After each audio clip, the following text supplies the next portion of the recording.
Students, welcome back to the channel. पिछले video में हमने डिस्कस किया था हेटेरोट्रॉफिक न्यूट्रिशन, जो कि लाइफ प्रोसेसेस का पार्ट 2 था। अब हम आपके लिए लेकर आ गए हैं पार्ट 3 ऑफ द चैप्टर, जो कि है रेस्पिरेशन। इस वीडियो के एंड तक आपको पता होगा कि रेस्पिरेशन क्या होता है, कैसे होता है, क्या क्या डिफरेंट पाथवेज फॉलो होते हैं रेस्पिरेशन में, प्लांट्स कैसे रेस्पायर करते हैं, एनिमल्स कैसे रेस्पायर करते हैं, और स्पेशली इन डिटेल हम पढ़ेंगे ह्यूमन बींग्स के रेस्पिरेशन के बारे में।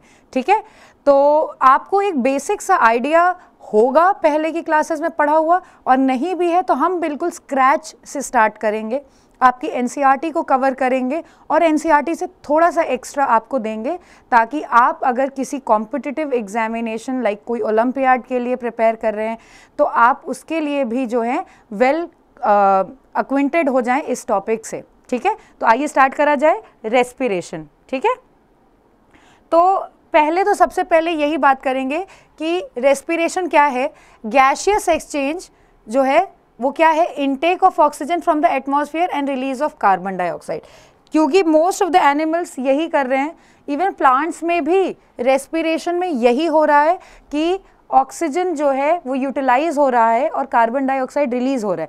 देखिए, फोटोसिंथेसिस अलग प्रोसेस है जो कि आप पढ़ चुके हैं, बट रेस्पिरेशन में oxygen is needed and what is given out is carbon dioxide.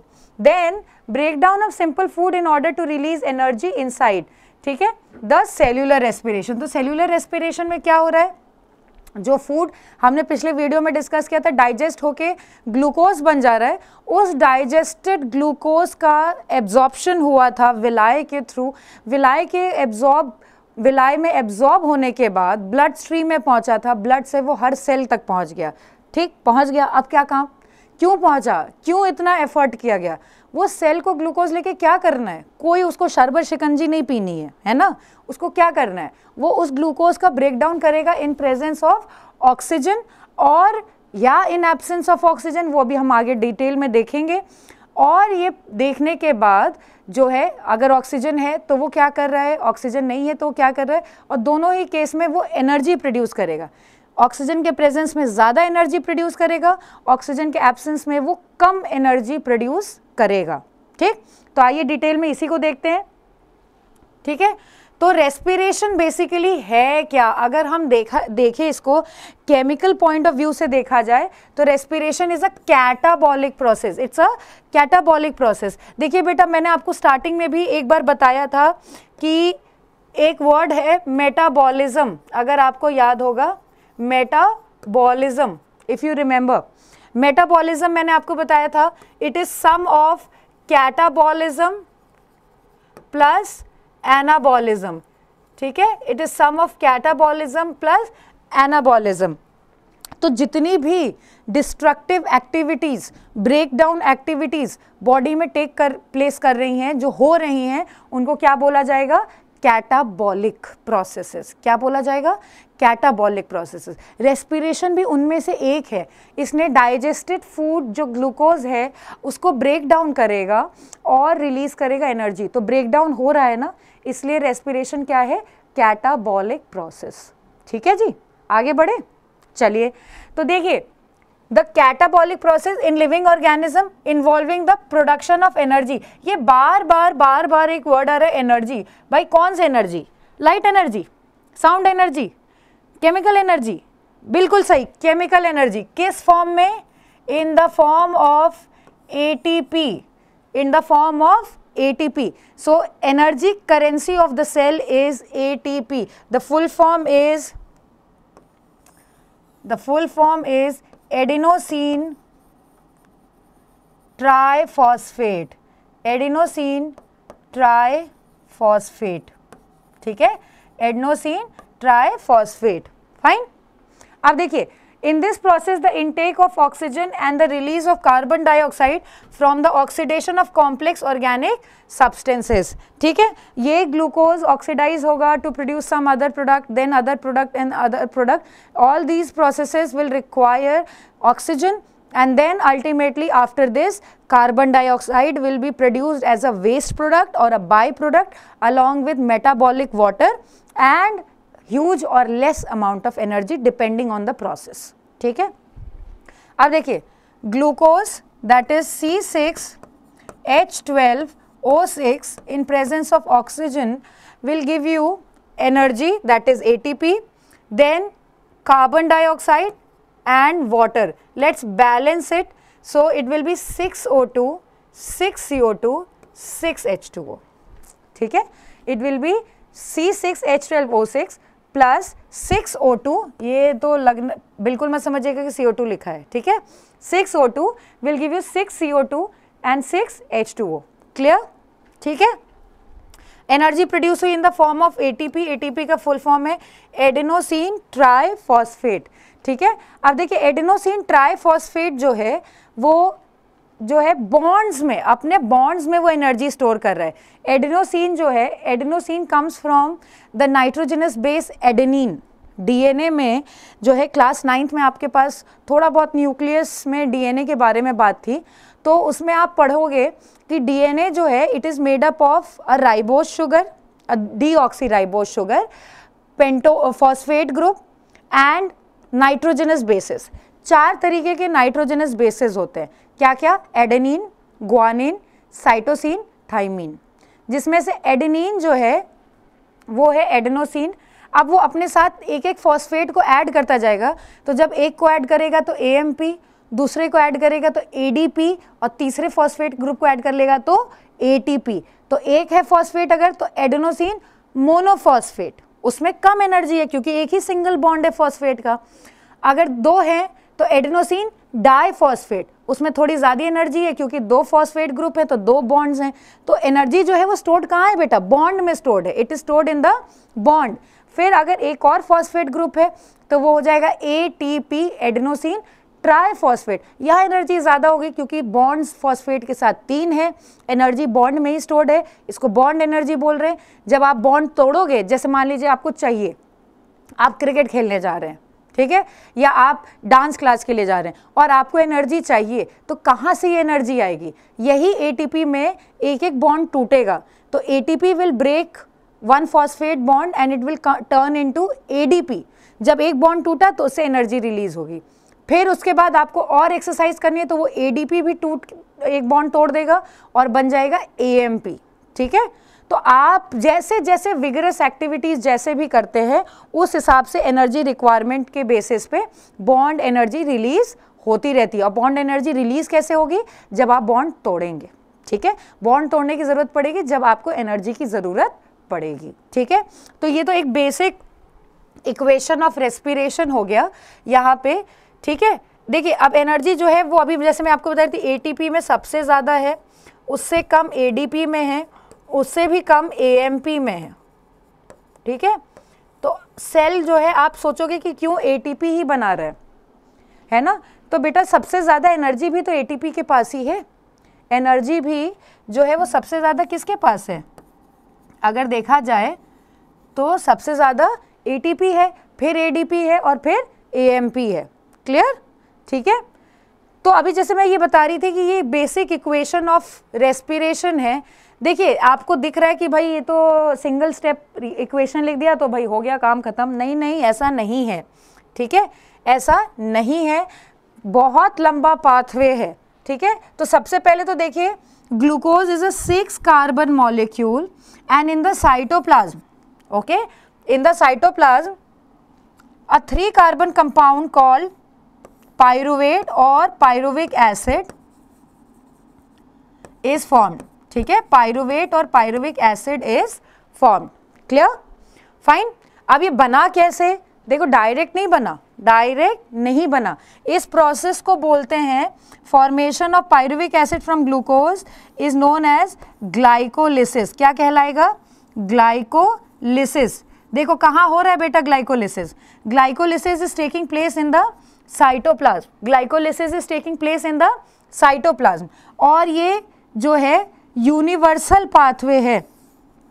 It is a universal pathway. क्यों है ऐसा यूनिवर्सल पाथवे? क्योंकि देखो सारे लिविंग सेल में ग्लाइकोलिसिस होगा, सारे लिविंग सेल में। क्यों?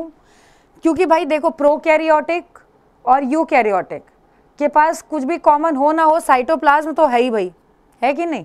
साइटोप्लाज्म तो है ना, तो साइटोप्लाज्म जो है सभी के पास है, इसीलिए ग्लाइकोलिसिस भी feature of all living cell है, feature of all living cell है। ईएमपी पाथवे भी कहलाता है, glycolysis is also known as EMP pathway, excuse me. तो ग्लाइकोलिसिस जो है वो यूनिवर्सल पाथवे है, feature of all living cell है, ईएमपी पाथवे भी कहलाता है उन लोगों के नाम पे जिन्होंने इसको डिस्कवर किया था, ठीक है। अच्छा, अब देखिए सिंगल स्टेप रिएक्शन नहीं है, बहुत सारे इंटरमीडिएट बनेंगे। ग्लूकोज जो है कन्वर्ट होगा into glucose 6 phosphate, fructose 6 phosphate, fructose 1,6 phosphate. उसके बाद जो है 2 स्प्लिट प्रोडक्ट्स बन जाएंगे, 6 कार्बन के हैं तो 2 स्प्लिट प्रोडक्ट्स बन जाएंगे। तो उतना डिटेल में आपको नहीं जानना है, DHAP बनेगा, डाईहाइड्रोक्सी एसीटोन फॉस्फेट, ठीक। तो ये सब जो है आपको बहुत डिटेल में नहीं जानना है, बस इतना जानिए यहाँ पे कि हुआ क्या ग्लाइकोलिसिस में, ठीक है। ग्लाइकोलिसिस साइकिल में क्या हुआ, ठीक है, ग्लाइकोलिसिस साइकिल में हुआ क्या बेसिकली। तो देखिए ग्लाइकोलिसिस साइकिल के लिए अगर आप एक बैलेंस शीट जैसा बना दें तो ग्लाइकोलिसिस में गया क्या और मिला क्या, ठीक है। ग्लाइकोलिसिस में गया क्या और मिला क्या, तो अंदर गया 1 मॉलिक्यूल ऑफ ग्लूकोज, ठीक है, 1 molecule of glucose, and what did you get out of it, you got 2 molecules of pyruvic acid. क्या मिला आपको, 2 मॉलिक्यूल ऑफ पायरुविक एसिड। क्या मिला, 2 मॉलिक्यूल ऑफ पायरुविक एसिड, ठीक। अब देखिए यहाँ पे इन यूटिलाइज हो गई बेटा 2 ATP, यूटिलाइज हो गई 2 ATP और प्रोड्यूस हो गई 4 ATP, ठीक है। यूटिलाइज हो गई 2 और ऑब्टेन हो गई 4, तो टोटल प्रॉफिट कितने का हुआ भाई 5। ये तो बचपन वाले सवाल हैं कि 5 टॉफ़ी आपके पास है, 2 खा लिए तो कितने बचे। वही वाला हाल है कि 4 ATP तो बनाए इसने लेकिन 2 खर्च भी दिए, तो इसके पास टोटल प्रॉफिट कितने का हुआ, 2 ATP का हुआ कि नहीं हुआ, हुआ ना, है कि नहीं। तो इसका नेट प्रॉफिट कितने का हुआ, 2 ATP, ठीक है। तो आपके ग्लाइकोलिसिस में साइट क्या है बेटा, साइट है आपका साइटोप्लाज्म, यूनिवर्सल पाथवे है, ठीक है, और जो है सारे ही लिविंग सेल में हो रहा है। ग्लाइकोलिसिस में ग्लूकोज, देखो ग्लाइको मतलब ग्लूकोज, लिसिस मतलब ब्रेकडाउन, तो ग्लूकोज का ब्रेकडाउन हुआ, किस प्रोडक्ट में ब्रेकडाउन हुआ, पायरुविक एसिड। तो glucose is a 6 carbon compound, pyruvic acid is a 3 carbon compound. तो एक 6 कार्बन के कंपाउंड को तोड़ोगे तो 3 के 2 मिलेंगे ना, सिंपल वही है बिल्कुल, और कोई इसमें बहुत कॉम्प्लेक्स बात है नहीं, ठीक है। चलिए अब देखिए यहाँ पे, अब यहाँ से जो है रास्ते अलग हो जाएंगे, इनका साथ हम साथ साथ हैं, यहीं तक का था, यहाँ से जो है स्टोरी पूरी अलग, तुम अपना देखो, अब मैं अपना देखूंगी और सब जो है अलग करेंगे, ठीक। तो अगर देखिए जैसे ये होता है ना 10th तक सारे लोग साथ में पढ़ते हैं, उसके बाद से आपका ही बेस्ट फ्रेंड पता चले साइंस ले लिया और आप जो है कॉमर्स लेके पढ़ने लगे, या वो मैथ्स ले लिया आप बायो ले लिए, है ना, तो अलग हो जाते हैं। वही यहाँ पे स्टोरी है कि भाई ग्लाइकोलिसिस तक तो सब सेम होंगे, ग्लाइकोलिसिस तक सब सेम होंगे, लेकिन उसके बाद जो है सबका अलग अलग स्टोरी चलेगा, ठीक है। चलिए तो सब, अगर ऑक्सीजन एब्सेंट है, ठीक है, अगर ऑक्सीजन एब्सेंट है, ठीक है, तो ईस्ट में, ईस्ट यानी जो है फंजाई, इसमें क्या प्रोड्यूस होगा, एथेनॉल, फॉर्मूला है C2H5OH plus carbon dioxide and energy, ठीक है।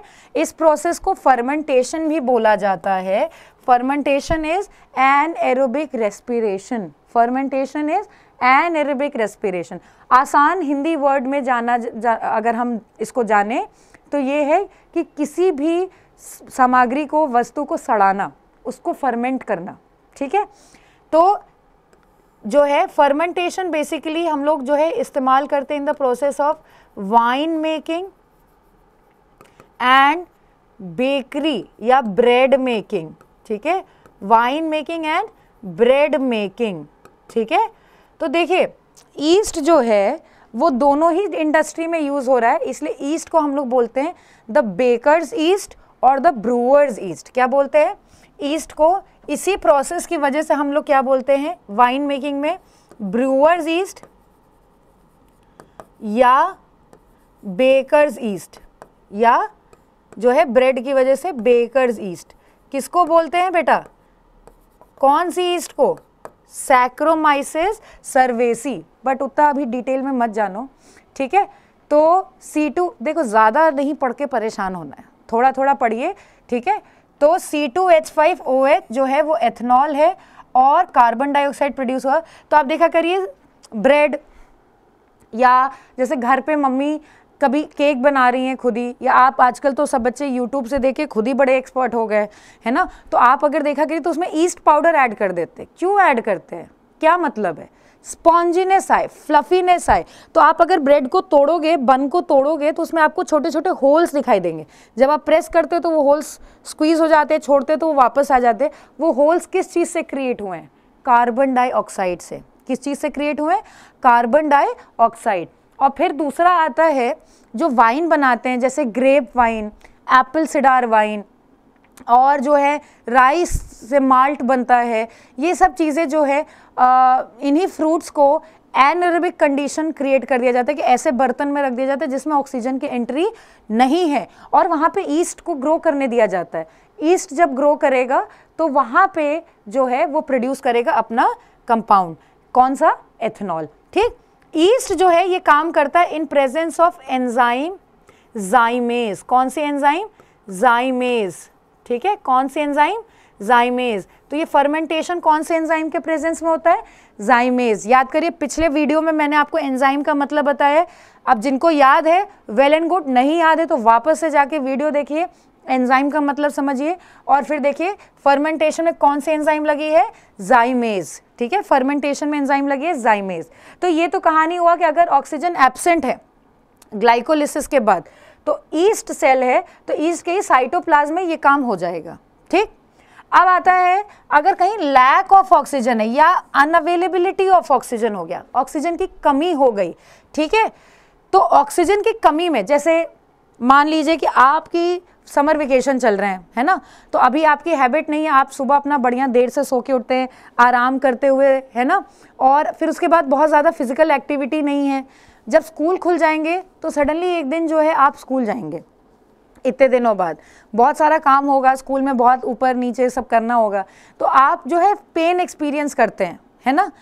पेन क्यों आता है, या बहुत स्ट्रेनस एक्सरसाइज के बाद, आपकी हैबिट नहीं है, आप क्रिकेट देखने के शौकीन थे, लेकिन सडनली एक दिन आपने डिसाइड कर लिया कि अब मैं जो है नेक्स्ट विराट कोहली या नेक्स्ट शुभमन गिल बनूंगा, तो आप क्या करोगे, उस दिन उठ जाओगे, क्रिकेट खेलने चले जाओगे, आते ही आपके पूरे पैर वैर हाथ में दर्द होगा।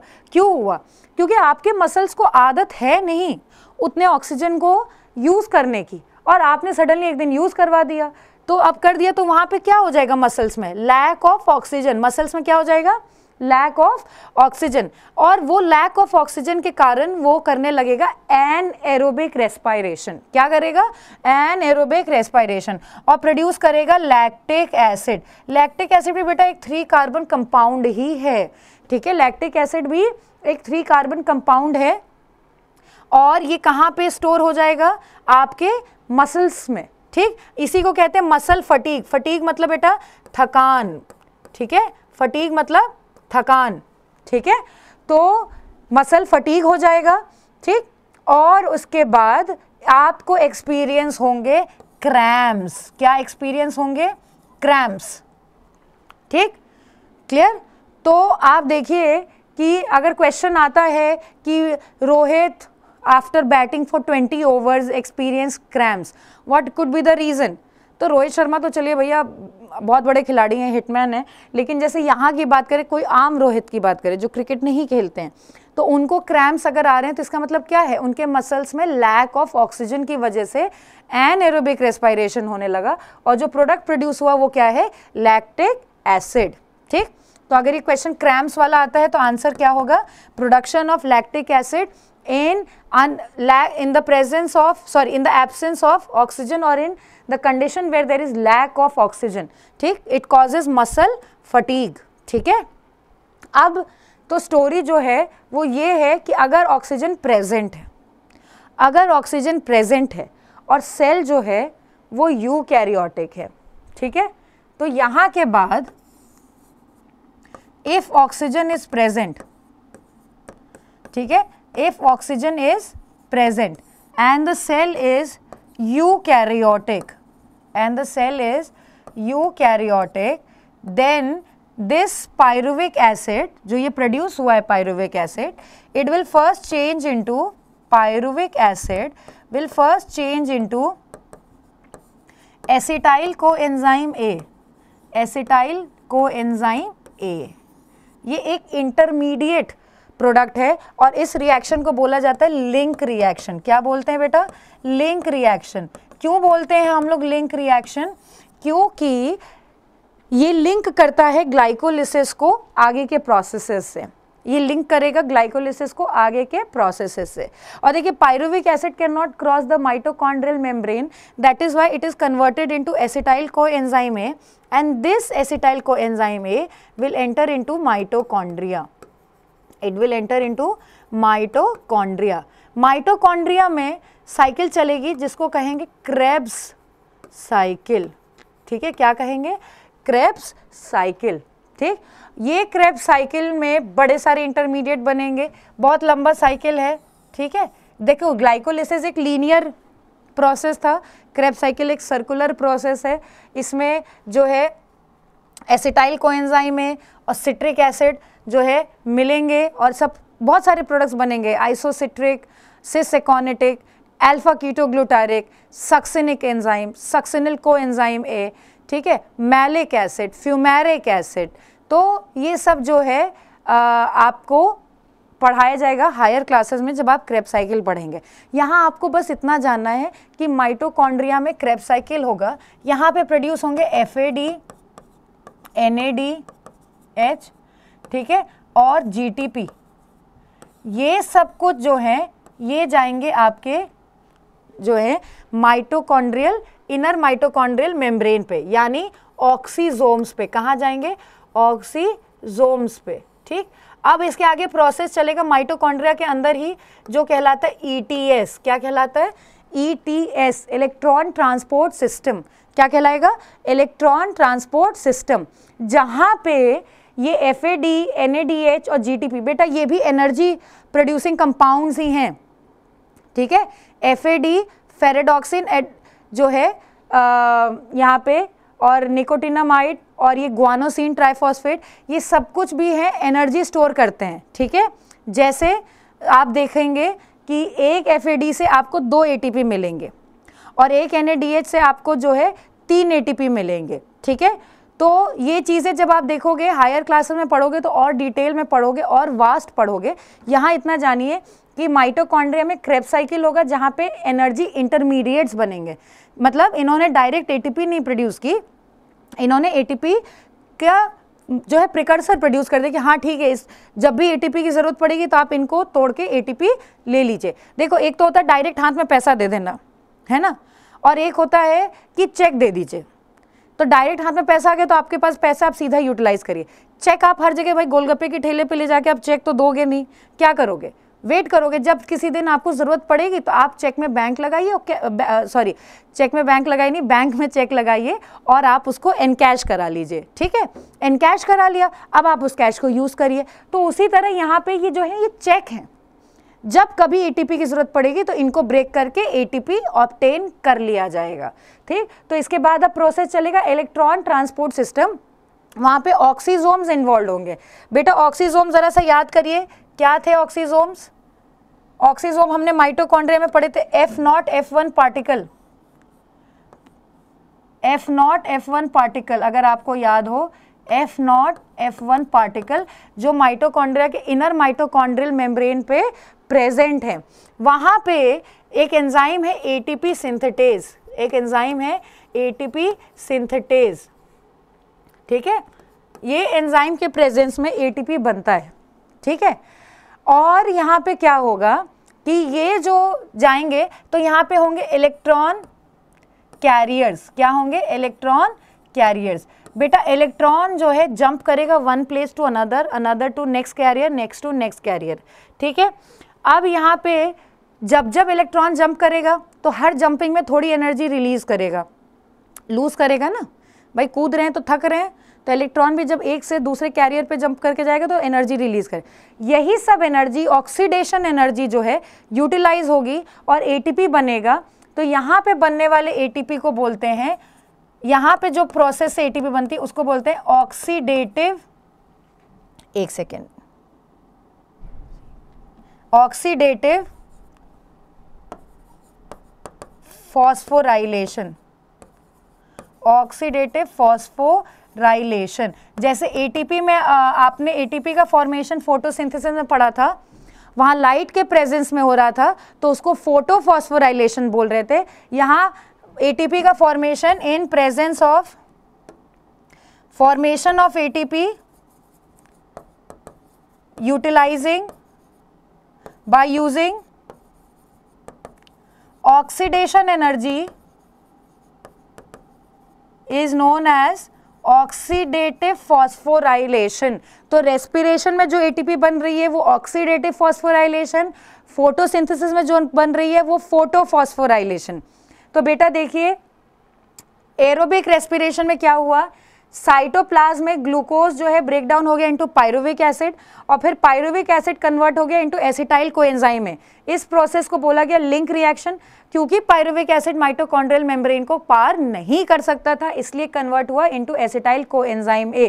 फिर ये acetyl coenzyme A mitochondria enter कर गया और वहाँ पे चला क्रेब्स साइकिल।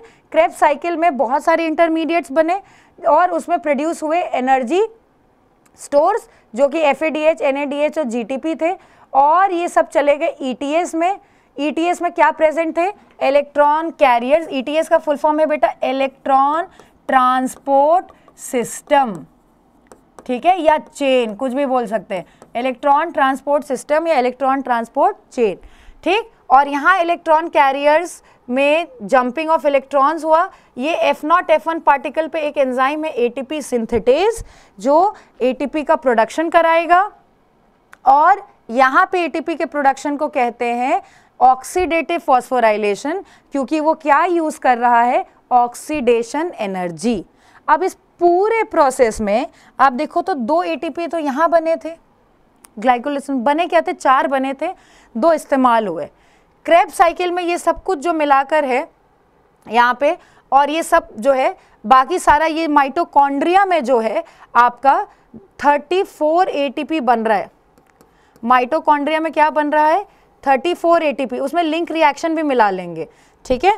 तो सारा कुछ यहाँ पे भी NAD बनता है। तो ये इधर के पूरे ग्लाइकोलिसिस के बाद क्या बन रहा है, 34 ATP, 4 ATP इधर बन रहा है, 2 यूटिलाइज हो जा रहा है। तो आपके पास टोटल प्रॉफिट कितने का हो गया, एक ग्लूकोज मॉलिक्यूल से 36 ATP from 1 glucose molecule, 1 glucose molecule. ये आपका टोटल प्रॉफिट है बेटा, ठीक है। प्रोडक्शन कितने का है, 38 का, ऑब्टेन कितने हुए, 36, क्योंकि 2 यूज हो गए, है ना, ठीक है। चलिए आगे बढ़ते हैं। अब आइए देखिए differences between aerobic and anaerobic respiration. तो aerobic takes place in presence of oxygen, anaerobic in absence of oxygen. Aerobic occurs in mitochondria and anaerobic occurs in the cytoplasm. End products are carbon dioxide and water. End products are alcohol and lactic acid and CO2 also. ठीक है। फिर more amount of energy is released to 38 ATP, यहाँ less amount of energy is released 2 ATP, वही 2 ATP जो glycolysis वाला था और कुछ नहीं, ठीक है। और ये इक्वेशन है यहाँ पे, और यहाँ पे आप देखिए तो ये एथनॉल वाली इक्वेशन है, ठीक है। एक चीज़ और यहाँ पे आप ऐड कर सकते हैं, एक पॉइंट वो, और यहाँ पे क्या हो रहा है, यहाँ पे कंप्लीट ऑक्सीडेशन हो रहा है, complete oxidation of glucose takes place, ठीक है, complete oxidation of glucose takes place. और इधर क्या हो रहा है, यहाँ पे पार्शियल ऑक्सीडेशन ऑफ, यहाँ पे क्या हुआ, partial oxidation of glucose takes place, partial oxidation of glucose takes place, ठीक है,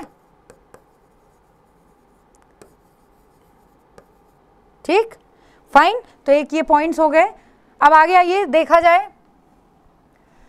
कि ATP is the energy currency for most cellular processes. The energy released during the process of respiration is used to make an ATP molecule from ADP and inorganic phosphate. ये reaction आपको मैंने photosynthesis में भी लिखवाई थी, ठीक है, यहाँ पे, और आपका बन गया ATP. ये इक्वेशन है फॉस्फोराइलेशन की, ये इक्वेशन है फॉस्फोराइलेशन की, ठीक है. Endothermic processes in the cell then use ATP to drive the reaction, ठीक है. When the terminal phosphate linkage in ATP is broken using water, the energy equivalent is 30.5 kilojoule पर मोल. यानी कह रहे हैं कि जब आप ATP का मॉलिक्यूल तोड़ेंगे और उसको बनाएंगे ADP और एक आप फॉस्फेट रिलीज कर देंगे, तो यहाँ पे इस बॉन्ड को तोड़ने से जो एनर्जी रिलीज हुई है वो 30.5 किलोजूल पर मोल ऑफ एनर्जी है.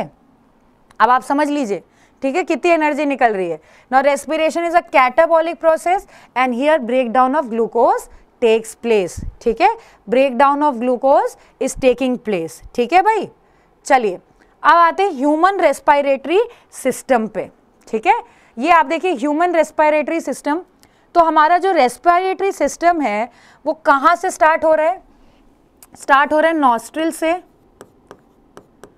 ठीक है, फिर नेजल कैविटी, नेजल कैविटी के बाद बेटा नेजोफैरिंग्स, ठीक है, नेजोफैरिंग्स, फिर लैरिंग्स, फिर ट्रैकिया, ट्रैकिया या विंड पाइप, ठीक है, और उसके बाद ब्रोंकाई, ब्रोंकियोल, ठीक है, bronchiole, and then we have alveoli, we have alveoli, ठीक है, एल्व्यूलाई, ठीक है बेटा. तो आपका जो रेस्पिरेटरी पैसेज है वो ये है, nostril, nasal cavity, nasopharynx, larynx, trachea और the windpipe, bronchi, bronchiole and the alveoli. अगर आप यहाँ से लोकेशन देखें तो ये आपका क्या हो गया, यहाँ से जो होल्स हैं आपके नोज की ओपनिंग है उसको क्या बोल रहे हैं? नॉस्ट्रिल. उसके अंदर की स्पेस को नेजल कैविटी. फिर आपका देखिए फेरिंग्स तो एक कॉमन ओपनिंग है, बकल कैविटी में भी ओपन हो रहा है, वहाँ ओरोफेरिंग्स बोल रहे हैं. यहाँ नोज के पास से ओपन हो रहा है तो यहाँ नेजोफेरिंग्स बोल रहे हैं हम लोग, ठीक है. यहाँ से गया, फिर वहाँ नीचे लैरिंग्स है जो कि वॉइस बॉक्स है, फिर ट्रैकिया है. और एक क्वेश्चन बहुत इंपॉर्टेंट है जो आता है हमेशा बोर्ड में कि why trachea has incomplete rings of cartilage. क्यों है भाई ऐसी बात? इनकम्प्लीट रिंग्स ऑफ कार्टिलेज क्यों है ट्रैकिया में? ठीक है, ट्रैकिया में इनकम्प्लीट रिंग्स ऑफ कार्टिलेज क्यों है? क्योंकि ट्रैकिया को कोलैप्स नहीं होने देना है, prevent it from collapsing, prevent it from collapsing. तो भाई अगर इतना ही बचाना था कोलैप्स से तो पूरा रिंग ऑफ कार्टिलेज क्यों नहीं दे दिया, खाली पीछे से क्यों दिया? जैसे मान लीजिए ये ट्रैकिया है तो यहाँ पे ये है कार्टिलेज पीछे की तरफ से, आगे है ही नहीं, ताकि आपका ट्रैकिया बोलते समय, सांस लेते समय फॉरवर्ड बैकवर्ड मूव कर सके और कंप्लीट रिजिड स्ट्रक्चर या ऐसा क्लोज स्ट्रक्चर ना बन जाए. तो एक तरफ से फ्लेक्सिबल रखा गया और एक तरफ से कार्टिलेज का सपोर्ट दे दिया गया ताकि वो कोलैप्स ना हो. ठीक है, अगर नहीं होता कार्टिलेज तो वो कोलैप्स कर जाता. ठीक है, अब ट्रैकिया के बाद आपकी थोरैसिक कैविटी यहाँ से है, तो थोरैसिक कैविटी में लंग्स हैं और आप देखिए यहाँ पे लंग, इसी में लंग्स के बीच में एक स्पेस होता है जिसको हम लोग बोलते हैं मीडिएस्टिनम, मीडिएस्टिनम या मीडिएस्टिनल कैविटी. इसी कैविटी में क्या प्रेजेंट होता है? हार्ट. तो जो फिल्मों में दिखाते हैं ना, इधर हाथ रखा राइट साइड पे या लेफ्ट साइड पे हार्ट हो गया, ना बाबा, ये देखिए हार्ट का लोकेशन क्या है. अगली वीडियो में जब ट्रांसपोर्ट पढ़ाऊंगी तो वहाँ आपको हार्ट दिखाऊंगी.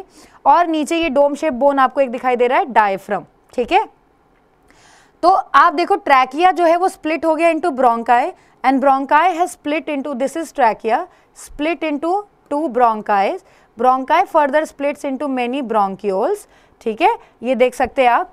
ठीक है, ये देखिए ट्रैकिया स्प्लिट इनटू ब्रोंकाई यहाँ पे, और ये फर्दर स्प्लिट हो गया इनटू ब्रोंकियोल्स और bronchus, and then you can see the alveoli. ये आप यहाँ पे देख सकते हैं एल्वुलाई। ठीक है, आगे अभी डिस्कस करेंगे एल्वुलाई का डिजाइन कैसा होता है गैसियस एक्सचेंज के लिए। ठीक है, चलिए now mechanism of breathing, how are we going to breathe? See, it is a mechanical process. Breathing is a mechanical process. Breathing is a mechanical process. ठीक है, it's a mechanical process. Fine.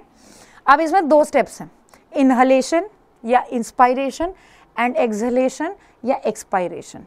ठीक है, तो inhalation या inspiration, inspiration और exhalation या expiration. ठीक है, एक्सपायरेशन। फाइन।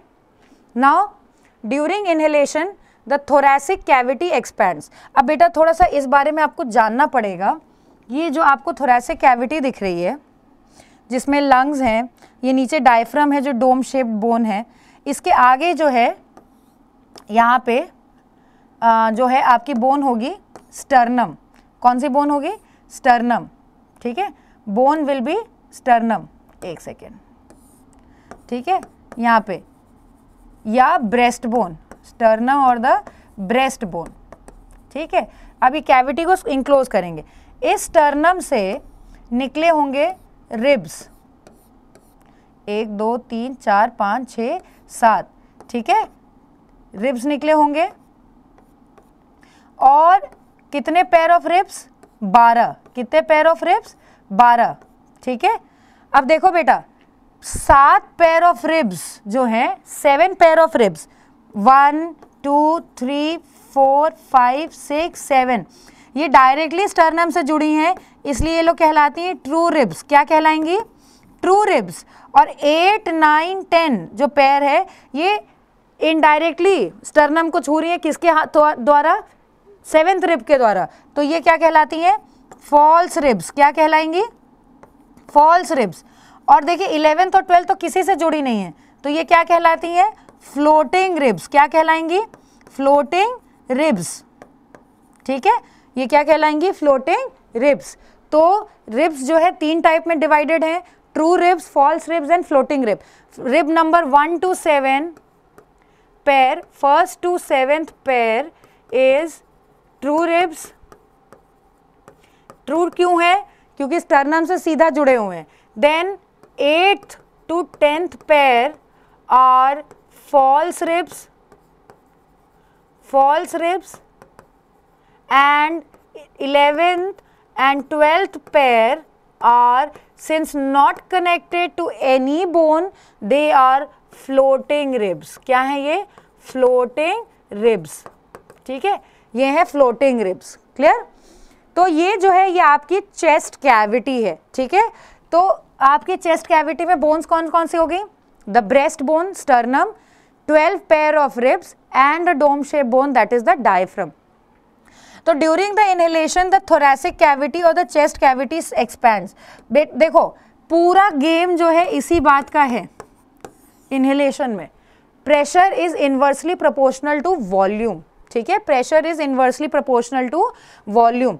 तो आपको जब एयर अंदर लेना है तो एयर जो है लो प्रेशर पे होगा तभी अंदर आ पाएगा। तो इसके लिए आपको क्या करना पड़ेगा? वॉल्यूम बढ़ाना पड़ेगा। क्या करना पड़ेगा? वॉल्यूम बढ़ाना पड़ेगा।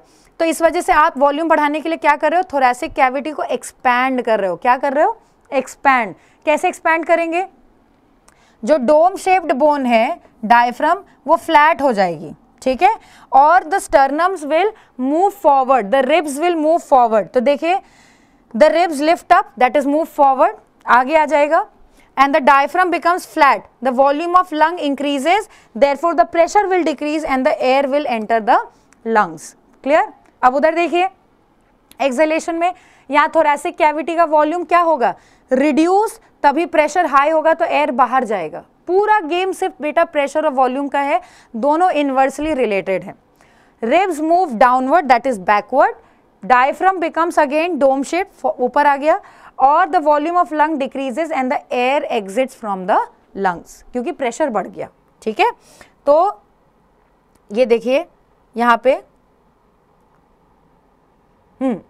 अब ये देखिए, ये तो एल्वुलाई का डिजाइन है।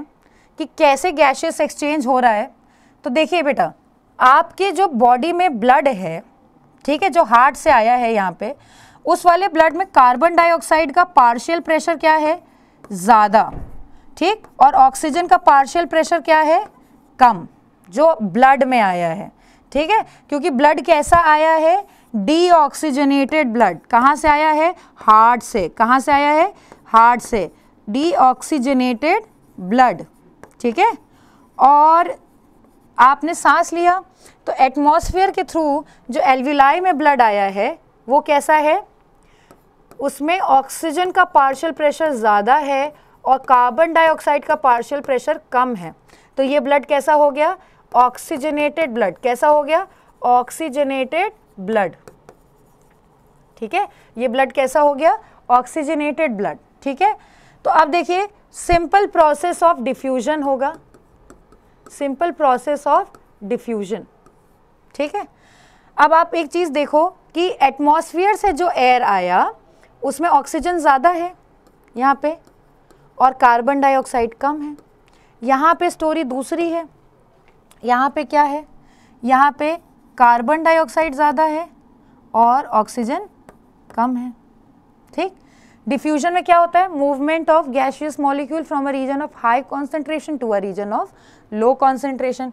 सिंपल गैसियस एक्सचेंज हो जाएगा, carbon dioxide will enter into the alveoli and oxygen will move into the blood, ठीक। ये हार्ट से ब्लड आया था डीऑक्सीजनेटेड। अगले टॉपिक में पढ़ेंगे पल्मोनरी आर्टरी के through, pulmonary artery from the heart, ठीक है। Pulmonary artery from the heart will bring the deoxygenated blood, ठीक है, एंड एटमॉस्फेयर नॉस्ट्रिल्स के थ्रू ब्रीथ करके we will take in oxygenated blood. अब ऐसा क्या है एल्विलाई में कि ये एक्सचेंज जो है पॉसिबल हो पाया। अगर आप देखोगे तो यहाँ पे single thin layer of epithelium है, दिख रहा है आपको। तो design of alveoli, design of alveoli to facilitate, देखो स्मॉल इंटेस्टाइन का भी डिजाइन था एब्जॉर्प्शन फैसिलिटेट करने के लिए, वहां विलाय थे। तो design of alveoli to facilitate gaseous exchange, क्या क्या है, दो हैं। क्या है, एक तो सबसे पहले क्या है कि thin epithelium, thin epithelial lining, lining, और दूसरा जो है आप देखिए तो extensive supply of blood vessels, ठीक है। तो ब्लड वेसल्स सप्लाइड एक्सटेंसिवली, यहाँ पे सारे ब्लड वेसल्स आएंगे एक्सटेंसिवली, ठीक है, ब्लड वेसल सप्लाइड एक्सटेंसिवली, ठीक है। तो ये है गैसियस एक्सचेंज कैसे हो रहा है, by the process of diffusion. क्या हुआ, सिंपल, एटमॉस्फेयर में जो एयर आ रही है नोज के थ्रू आपके एल्विलाई में सारा, वो ऑक्सीजन उसमें हाई है, कार्बन डाइऑक्साइड लो है, इसलिए वो ब्लड ऑक्सीजनेटेड है। और जो आपके हार्ट से पल्मोनरी आर्टरी के थ्रू यहाँ पे पहुँचा है लंग्स में डीऑक्सीजनेटेड ब्लड, जिसमें कार्बन डाइऑक्साइड ज़्यादा है और ऑक्सीजन कम है, यहाँ पे by the process of gaseous exchange diffusion gaseous exchange हो रहा है। अब ब्लड कैसा हो गया, ऑक्सीजनेटेड, और यहाँ पे पहुँच गया एल्विलाई में कार्बन डाइऑक्साइड, जो कि अब बाहर चला जाएगा, ठीक, समझ में आया। अब देखिए टेरेस्ट्रियल एनिमल्स जो हैं वो ऑक्सीजन का यूज़ कर रहे हैं रेस्पिरेशन के लिए, टेरेस्ट्रियल एनिमल्स, ठीक है, और जो लैंड पे हैं, और जो एक्वाटिक एनिमल है ये डिजॉल्व्ड ऑक्सीजन यूज़ कर रहे हैं। जैसे कि फ़िश की अगर हम लोग बात करें तो फ़िश बेचारी क्या है, ये अपना माउथ ओपन करती है, ठीक है, माउथ ओपन्स, वाटर एंटर्स। आप देखा करिए कि फ़िश जो है मुंह खोलेगी और साइड में एक स्ट्रक्चर होता है जो बोनी फिशेस में पाया जाता है, जो उनकी गिल्स को कवर करता है, उसको कहते हैं ओपरक्युलम। क्या कहते हैं, operculum. The covering of the gills in bony fishes is known as operculum. Cartilaginous fish में गिल स्लिट्स हैं, ठीक है। तो mouth opens, water enters, water की एंट्री होगी यहाँ पे, then water rushes to the gills, ठीक है, गिल्स तक गया और गिल्स में वहां पे वाटर से dissolved oxygen is taken, oxygen is taken, ठीक है, एंड देन ओपर्कुलम ओपन्स, ओपर्कुलम ओपन्स। ओपर्कुलम क्या है बेटा? ओपर्कुलम की अगर बात करी जाए तो क्या है? Covering of the gills, covering of the gills. किस फिश में? बोनी फिश में, इन बोनी फिशेस, इन बोनी फिशेस, ठीक है बेटा। तो ये कैसा है? फ्लैप लाइक है।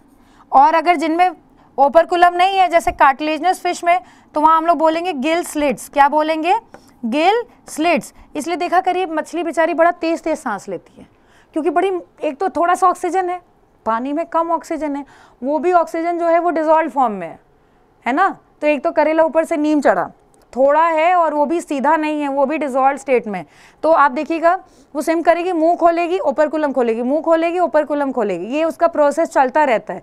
एक चीज़ अगर नहीं खुला तो ये प्रोसेस कंप्लीट नहीं हो पाएगा।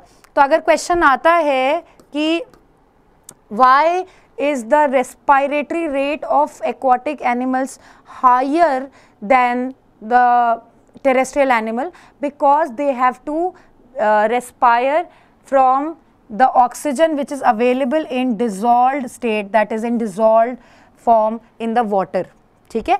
लेस अवेलेबिलिटी है, ऊपर से डिसॉल्व फॉर्म में है, इस वजह से इनका रेस्पिरेटरी रेट या इनका जो ब्रीदिंग रेट है वो जो है ज़्यादा होता है, तेज़ तेज़ ब्रीद करते हैं। अब अगर हम प्लांट्स की बात करें तो यहाँ पे सिंपल गैसियस एक्सचेंज जो है स्टोमेटा के थ्रू होगा, ठीक है। स्टोमेटा ओपन होगा तो क्या होता है बेटा? डे के टाइम पे क्या होगा? डे के टाइम पे ऑक्सीजन आउट होता है और CO2 इन होता है, ठीक है, क्योंकि फोटोसिंथेसिस हो रहा है। लेकिन रात की कहानी दूसरी है। नाइट में क्या होता है?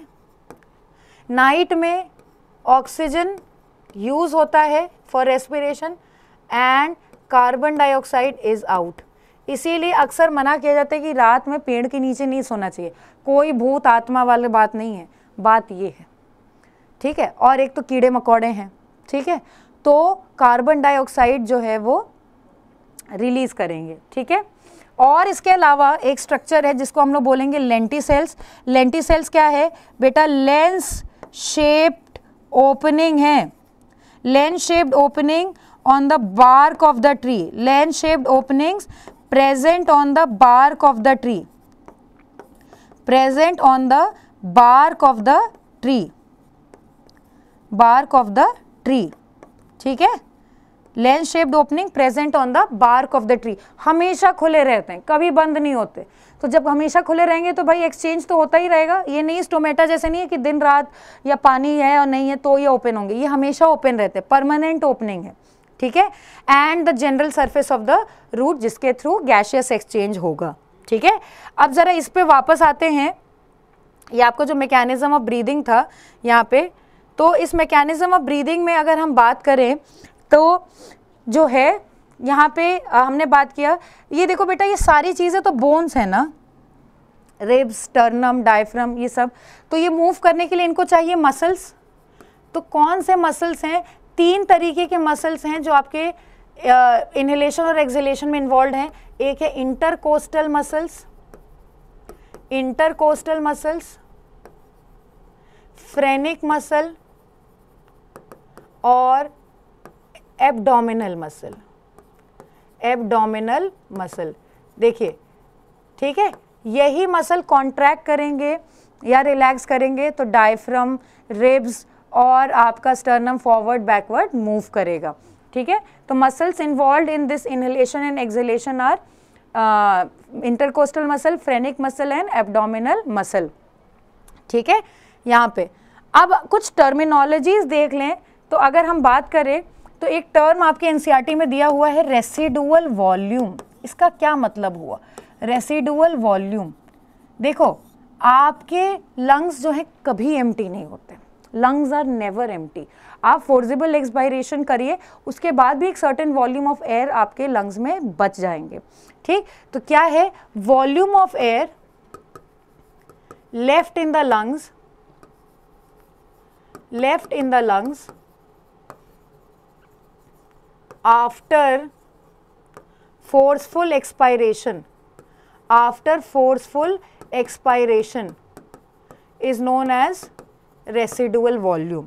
इसकी वैल्यू बेटा हेल्दी नॉर्मल अडल्ट में 1200 मिलीलीटर है, नॉर्मल हेल्दी अडल्ट, ठीक है। नॉर्मल हेल्दी मैन में जो है इसकी वैल्यू 1200 ml रहेगी, ठीक है। कभी भी लंग्स एकदम तुरंत एम्प्टी नहीं हो जाते। अगर कहीं ऑक्सीजन सप्लाई कट हो गया, ब्रीदिंग का प्रोसेस कट हो गया, तो भी आपके लंग्स में इतना बचा हुआ एयर है जो यूटिलाइज होगा। हाँ, जब ये खत्म हो जाएगा, ये यूटिलाइज हो जाएगा तो, और फिर सप्लाई रिस्टोर नहीं हुआ, then the person is going to die. अब एक और टर्म आता है, वो है टाइडल वॉल्यूम। एक टर्म आता है टाइडल वॉल्यूम, ठीक है। टाइडल वॉल्यूम, देखो टाइडल वॉल्यूम क्या है, ये 500 ml इसका जो है वॉल्यूम है, और ये क्या है बेटा, it is the amount of air which is expired and inspired normally, ठीक है। नॉर्मल एक्सपिरेशन एंड इंस्पिरेशन में जो वॉल्यूम ऑफ एयर यूज हो रही है वो है टाइडल वॉल्यूम। एक हेल्दी अडल्ट के लिए 500 ml है, ठीक है। Volume of air inspired and expired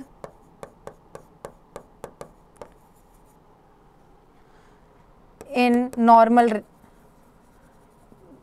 breathing, ठीक है। ये हो गया आपका टाइडल वॉल्यूम, ठीक है। ये हो गया टाइडल वॉल्यूम, ठीक है। अब देखो बेटा, ये एल्विलाई में तो गैसियस एक्सचेंज हो गया यहाँ पे, है ना, लेकिन क्या ये प्रोसेस सफिशिएंट है हम जैसे मल्टी सेलुलर एनिमल्स में गैसियस एक्सचेंज की रिक्वायरमेंट को मीट करने के लिए? ये आपके एनसीईआरटी में पहला ही क्वेश्चन था, इंटेक्स क्वेश्चन, कि why is diffusion not sufficient to meet the requirement of gaseous exchange, because all the cells are not directly in control with the atmosphere, plus इतनी बड़ी बॉडी है, ये प्रोसेस जो है पैसिव है, इसमें कोई एनर्जी खर्च नहीं हो रहा। हेड टू टो कैसे पहुंचेगा? हेड टू टो पहुंचने में जो है पूरा 3 साल लग जाएगा आपका, अगर डिफ्यूजन के प्रोसेस से पहुंचेगा तो 3 साल तक नीचे की सेल्स तो फिर खत्म हो जाएंगी अगर उनको ऑक्सीजन नहीं मिलेगा तो, है ना। तो और भी तरीके हैं ट्रांसपोर्ट ऑफ गैसेस के। तो ट्रांसपोर्ट ऑफ गैसेस अगर हम देखें यहाँ पे तो कौन कौन से तरीके से हो रही हैं अगर देखा जाए तो, अगर सबसे पहले ऑक्सीजन की बात करें तो ट्रांसपोर्ट ऑफ गैसेस में ऑक्सीजन ट्रांसपोर्ट, देखो एक तो डिफ्यूजन से जो हो रहा है सो हो रहा है, उसके अलावा 2 तरीकों से होगा, as oxyhaemoglobin, oxyhaemoglobin, ठीक है। और देखो बेटा रेस्पिरेटरी पिगमेंट जो है जो ब्लड में प्रेजेंट है उसका नाम है हीमोग्लोबिन, ठीक है, जिसमें हीम मतलब आयरन, ग्लोबिन मतलब प्रोटीन, ठीक। तो ऑक्सीजन जो है वो haem part of the haemoglobin से कंबाइन करके जो है बनाता है Hb+O2, ठीक है, विल गिव यू जो है, एक सेकेंड, हाँ, बनाएगा HBO, ठीक है, ये। और ये जो है आपका क्या है, ऑक्सी हीमोग्लोबिन, ये क्या है आपका oxy haemoglobin. 97% transport of glucose जो है इससे होगा, इस प्रोसेस से होगा। 97% ट्रांसपोर्ट जो है ऑक्सीजन का एज ऑक्सी हीमोग्लोबिन होगा, ठीक। बाकी as dissolved in plasma, as dissolved in plasma, ठीक है, ये कैसे होंगे 3%। तो ये डिजॉल्व प्लाज्मा जो है, जैसे जो ऑक्सीजन है वो प्लाज्मा, प्लाज्मा कौन सा पार्ट है ब्लड का, the fluid component of the blood is plasma, 3% will be transported in this form, ठीक। अब आते हैं दूसरे गैस के बारे में। तो कार्बन की अगर बात करें, CO2 ट्रांसपोर्ट की अगर बात करी जाए तो CO2 ट्रांसपोर्ट बेटा 3 तरीकों से होगा, ठीक है। CO2 ट्रांसपोर्ट क्या, सबसे पहले तो dissolved as plasma, dissolved as plasma, ठीक, ये 7% है। उसके बाद अगर आप देखें डिजॉल्व्ड एज प्लाज्मा के अलावा और जो तरीके हैं, as bicarbonate ion, carbonate ion पढ़ा है आपने केमिस्ट्री में, क्या होते हैं बाइकार्बोनेट HCO3 माइनस बाइकार्बोनेट होते हैं। तो आप देखिए कि जो प्लाज्मा का वाटर है या फ्लूइड है उसके साथ CO2 कंबाइन करके बनाता है कार्बोनिक एसिड H2CO3। ये हाईली अनस्टेबल एसिड है तो ये स्प्लिट कर जाएगा into HCO3 minus and H plus. ठीक है बेटा, ठीक। ये वाटर, और वाटर कहाँ से, जो फ्लूइड कंपोनेंट है, और CO2 ये बनाएंगे कार्बोनिक एसिड।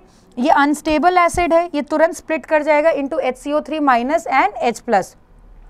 अब ये HCO3 माइनस जो है सेल्स तक मूव करके जाएंगे जहाँ पे वापस से CO2 जो ये फिर स्प्लिट हो जाएगा। CO2 जो है सेल में चला जाएगा और जो OH है ये फ्री हो जाएगा। ये OH वापस से इस H प्लस के साथ मिलकर क्या बना लेगा, वाटर। ये वाला जो H प्लस है ये वापस से इसके साथ मिलकर क्या बना लेगा, वाटर। ये वाटर वापस से रिस्टोर हो गया। ठीक है बेटा, तो बाइकार्बोनेट आयंस के फॉर्म में ट्रांसपोर्ट होंगे। और आखिरी क्या है, जो है as carbamino haemoglobin, as carbamino haemoglobin. देखो अभी मैंने बताया कि हीमोग्लोबिन के दो पार्ट्स हैं, एक हीम पार्ट और एक ग्लोबिन पार्ट, है ना। तो हीम पार्ट से तो ऑक्सीजन बाइंड हो गया, ग्लोबिन पार्ट से जो है कौन बाइंड करेगा, carbon dioxide.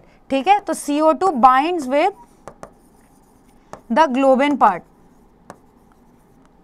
The protein part of haemoglobin. ठीक है, protein part of the haemoglobin. ठीक है, यहाँ पे अब ये हो गया। तो ये आपके ऑक्सीजन के ट्रांसपोर्ट दो तरीके से हुए, एज ऑक्सी हीमोग्लोबिन, हीमोग्लोबिन के साथ बाइंड करेंगे, और जो है as dissolved in plasma, carbon dioxide dissolved as plasma के फॉर्म में जाएगा एज बाइकार्बोनेट आयन, जिसमें वाटर और CO2 मिलकर कार्बोनिक एसिड बनाएंगे जो स्प्लिट करके बाइकार्बोनेट आयन और H प्लस बनाएगा। ये बाइकार्बोनेट फिर स्प्लिट हो जाएगा सेल के पास जाके, CO2 सेल में OH फ्री H प्लस के साथ बाइंड करके वापस वाटर बना दिया। एज कार्बमिनो हीमोग्लोबिन, यहाँ CO2 will bind with the globin part, that is the protein part of the haemoglobin. तो सिर्फ डिफ्यूजन से काम नहीं चलता, ये सब प्रोसेसेस भी होने पड़ते हैं। इनके बिना जो है ऑक्सीजन ट्रांसपोर्ट या कार्बन डाइऑक्साइड ट्रांसपोर्ट जो है वो कंप्लीट नहीं होगा। ठीक है, तो आइए अब जरा, टॉपिक तो खत्म हो गया बेटा, कुछ क्वेश्चंस कर लेते हैं। ठीक है, तो क्वेश्चन सबसे पहला, vocal cords are present in. ठीक है, वोकल कॉर्ड्स क्या हैं, साउंड वाले, साउंड प्रोड्यूसिंग। तो अभी मैंने आपको जैसे बताया था साउंड बॉक्स क्या है, लैरिंग्स। तो करेक्ट आंसर क्या हो जाएगा, लैरिंग्स। ठीक, प्लूरल मेम्ब्रेन कवर द। अब देखिए लंग्स जो हैं आपके, हर इंटरनल ऑर्गन जो है वो बहुत ही डेलिकेट होता है, हर इंटरनल ऑर्गन जो है वो बहुत डेलिकेट होता है। तो उसको सराउंड करने के लिए एक मेम्ब्रेन होती है। ठीक है, उसको सराउंड करते हुए एक मेम्ब्रेन होती है। ठीक, तो जैसे आप देखो ये आपके लंग्स हैं, ये रेड स्ट्रक्चर और ये ब्लू स्ट्रक्चर जो है उसके आउटर कवरिंग है। तो ये जो कवरिंग है ये कहलाती है प्लूरल मेम्ब्रेन। क्या कहलाएगी, प्लूरल मेम्ब्रेन। ठीक है, और ये लंग्स और प्लूरल मेम्ब्रेन के बीच की जो स्पेस है, it is filled with a fluid called pleural fluid. कौन सी फ्लूइड, प्लूरल फ्लूइड, ताकि ऑर्गन को शॉक्स एंड जर्क से बचाया जा सके। ऐसे ही लंग्स के अराउंड जैसे प्लूरल फ्लूइड मेम्ब्रेन है, हार्ट के अराउंड पेरिकार्डियम मेम्ब्रेन है जो हम लोग हार्ट में पढ़ेंगे अभी। ब्रेन के अराउंड क्या है, क्रेनियम है, और भी 3 लेयर्स हैं, प्लस फ्लूइड है, सेरेब्रोस्पाइनल फ्लूइड, तो वो हम लोग तब पढ़ेंगे। Now woody plants carry gaseous exchange through. मैंने आपको बताया था बार्क ऑफ द ट्री, तो बार्क क्या हो गया, वुडी प्लांट हो गया। तो रूट है, स्टेम है, एपिडर्मल नहीं, कौन है, lenticels present on the bark of the tree. तो बार्क से क्या हो गया, वुडी हो गया। अब एजर्शन रीजन देखिए, lack of oxygen in muscle cells convert pyruvate to lactic acid. सही बात है भाई। Accumulation of lactic acid causes cramps, बिल्कुल सही बात है।